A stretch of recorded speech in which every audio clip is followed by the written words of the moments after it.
Hi అండి, అందరికీ నమస్కారం. ఈరోజు మనం బ్యాచిలర్స్ కోసం easy lunch box recipe tamarind pulao ఎలా చేయాలో చూడబోతున్నాం. సో ముందుగా స్టవ్ ఆన్ చేసుకుని హీట్ మీడియం ఫ్లేమ్లో పెట్టి ఒక ప్రెషర్ కుక్కర్ పెట్టుకోండి. అందులో 5 స్పూన్ల నూనె, 1 స్పూన్ ఉద్దిపప్పు, జీలకర్ర, ఆవాలు, 2 పెద్ద అరకెట్లు సన్నని తరుగు, 5 పచ్చిమిరపకాయలు సన్నని తరుగు, 5 ఎండుమిరపకాయలు తుంచి యాడ్ చేసుకోండి. ఆ తర్వాత ఒక పెద్ద తెల్లగడ్డ మొత్తం తోలు ఒలిచి ఇందులోకి యాడ్ చేసుకొని 5 నిమిషాలు బాగా మగ్గనివ్వండి. ఆ తర్వాత ఒక రెమ్మ కరివేపాకు, చిటికెడు ఇంగు వేసి ఒక 1-2 మినిట్స్ బాగా మగ్గనివ్వండి. ఇప్పుడు 2.5 గ్లాసుల బియ్యం నీట్గా వాష్ చేసింది ఇందులోకి యాడ్ చేసుకొని ఒకసారి బాగా కలిపేయండి.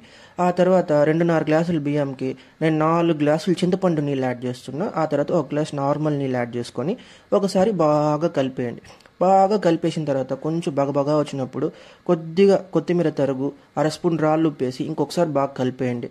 కలిపేసి ఇప్పుడు మూత మూసేసి 2 విజిల్లు వచ్చేంత వరకు ఉడకనివ్వండి. హీట్ వచ్చి మీడియం ఫ్లేమ్లోనే ఉండాలి. 2 విజిల్లు వచ్చిన తర్వాత స్టవ్ ఆపేసి 10 నిమిషాలు వదిలేయండి.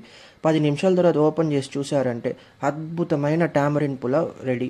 సో రెసిపీ నచ్చినట్లయితే మీరు ట్రై చేయండి. ట్రై చేసి టేస్ట్లో వచ్చిందో కమెంట్ చేయండి. మన ఛానల్ని ఫాలో చేసుకోండి. టాటా.